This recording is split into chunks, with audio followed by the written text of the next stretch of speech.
हालत बना रखी है तुमने घर की। ये सिगरेट तुम एशट्रे में नहीं बुझा सकते?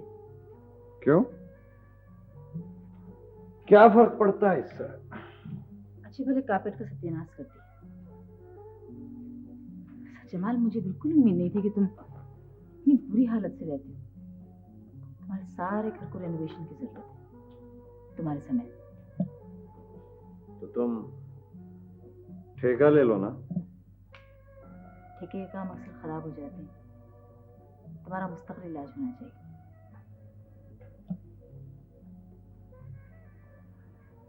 ऐसे क्या देख रहा हूँ मुझे?